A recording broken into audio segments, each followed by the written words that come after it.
Selamat pagi Bune. Selamat pagi Bu Arum. Maaf mengganggu waktunya. Ya, nggak apa-apa.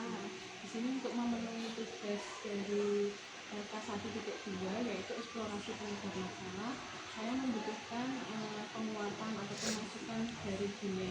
Mohon bantuannya Bu. Ya, siap. Ya.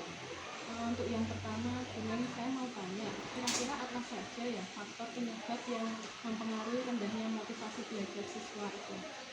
Kalau menurut saya, faktor yang menyebabkan rendahnya motivasi belajar siswa itu ada beberapa faktor.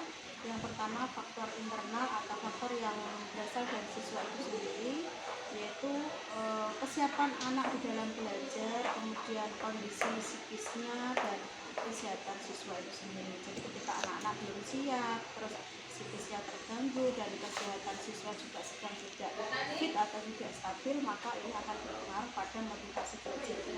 Nah, selain faktor internal, ada juga faktor eksternalnya yang biasanya berasal dari lingkungan belajar siswa, biasanya di kelas. Nah, di sini peran guru sangat menentukan bagaimana seorang guru itu dapat menerapkan model, kemudian metode pembelajaran yang tepat, serta media pembelajaran yang digunakan ini tepat di dalam pelaksanaan pembelajaran di kelas.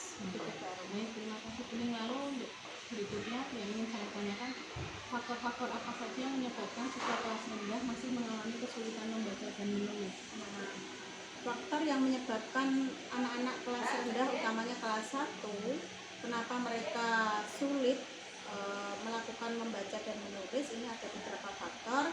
Yang pertama adalah faktor dalam kelas itu sendiri dan di luar kelas. Kalau di dalam kelas itu biasanya berkaitan dengan seorang guru, apakah guru tersebut sudah menggunakan media tentang literasi dasar seperti Bixbox, kemudian buku berjenjang, apakah sudah benar-benar diterapkan di kelas itu. Lalu faktor yang kedua adalah faktor luar kelas, di mana seorang guru harus ada kolaborasi atau kerjasama dengan orang tua siswa, di mana mereka harus selalu mengingatkan kepada orang tua bahwa orang tua harus selalu mendampingi putra putrinya belajar di rumah, sehingga harapannya anak-anak tersebut itu bisa teratasi dan siswa kelas rendah itu tidak mengalami kesulitan di dalam membaca dan menulis. Baik Ibu, terima kasih. Kalau untuk selanjutnya, faktor apa saja yang menyebabkan siswa kelas 1 SD masih belum lancar berhitung dan juga kesulitan mengerjakan soal cerita matematika? Iya, ini kaitannya dengan numerasi ya Bu Arum. Iya. Nah, ketika anak-anak di sini belum lancar berhitung, lalu kesulitan mengerjakan soal cerita terkait dengan pelajaran matematika, nah ini anak-anak kesulitan dalam baca dan menulis permulaan, tentu anak akan kesulitan di dalam memahami soal-soal cerita. Kemudian literasi dasar begitu sangat pentingnya untuk menuju ke jenjang berikutnya. Lalu solusinya adalah siswa harus dikuatkan terlebih dahulu di dalam hal literasi dasar. Kemudian dilakukannya di dalam pembedahan soal kaitannya dengan kalimat matematika, sehingga anak-anak menjadi lebih paham di dalam memahami soal cerita terkait dengan pelajaran matematika. Iya, baik Ibu, terima kasih. Untuk selanjutnya, di dalam kelas itu kan pasti kita temui siswa yang mengalami keterlambatan belajar. Nah, kira-kira faktor apa yang menyebabkan siswa itu mengalami keterlambatan belajar? Nah, faktor-faktor yang mempengaruhi keterlambatan belajar pada peserta didik diantaranya adalah faktor genetik atau faktor keturunan yang berasal dari siswa itu sendiri. Kemudian juga biasanya ada masalah yang ada di dalam rumah tersebut, misalkan ada broken home begitu. Jadi anak-anak ini akan berpengaruh sekali terhadap keterlambatan belajar anak. Kemudian solusi yang harus dilakukan terkait dengan keterlambatan belajar ini adalah kita harus menerima perbedaan setiap peserta didik, bahwa peserta didik ini pasti memiliki latar belakang yang berbeda, kemampuan belajar yang berbeda, kemampuan awalnya. Nah, di sini kita harus melakukan yang namanya pembelajaran berdiferensiasi. Dari kata different itu berbeda. Nah, seorang guru harus melakukan pembelajaran berdiferensiasi kaitannya dengan kurikulum merdeka. Jadi di sini siswa harus mendapatkan pendampingan khusus atau pelayanan khusus. Kemudian juga perlu adanya asesmen diagnostik untuk melakukan langkah berikutnya terkait dengan pembelajaran berdiferensiasi yang harus dilakukan. Baik, terima kasih. Untuk pertanyaan berikutnya adalah faktor apa saja yang menyebabkan masih belum optimalnya komunikasi guru dengan orang tua siswa? Nah, penyebab ini mengapa belum optimalnya komunikasi guru dengan orang tua, biasanya ini disebabkan adalah keterbatasan waktu guru. Jadi ketika seorang guru sudah mengajar, mendidik siswa, kemudian disibukkan berbagai kegiatan program sekolah, administrasi sekolah, sehingga dengan ini keterbatasan waktu yang dimiliki oleh guru, maka untuk melakukan komunikasi dengan orang tua ini selain juga minimnya intensitas guru di dalam menyampaikan perkembangan siswa, jadi hal-hal tersebutlah yang menyebabkan belum optimalnya komunikasi guru dengan orang tua siswa. Baik, terima kasih. Untuk pertanyaan selanjutnya, Bu, kira-kira faktor apa yang menyebabkan guru masih belum optimal di dalam pemanfaatan model pembelajaran inovatif khususnya pada pembelajaran matematika? Nah, di sini seorang guru memang harus harus benar-benar bisa melakukan inovasi baru terkait dengan pemanfaatan model pembelajaran.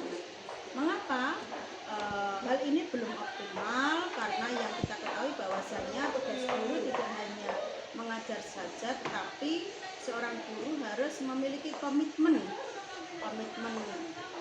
Dalam hal ini guru terkadang menganggap melakukan inovasi baru itu kan ribet, harus mempersiapkan media pembelajaran seperti ini itu, sehingga jika harus mempersiapkan pembelajaran tersebut, maka guru-guru tersebut biasanya berada pada zona nyaman, males, kemudian menganggap hal yang ribet. Nah, di sini butuh solusi yang konkret, yaitu seorang guru harus terus melakukan variasi pembelajaran, kemudian melakukan inovasi baru, kemudian melakukan pembelajaran yang menarik minat siswa, sehingga hal-hal semacam inilah yang harus diterapkan. Namun di dalam penerapannya tidak harus setiap hari, akan tetapi bisa dilakukan misalkan 3 hari sekali, 2 hari sekali, atau seminggu sekali, sehingga anak-anak menjadi tertarik dan tidak merasa bosan di dalam mengikuti pembelajaran.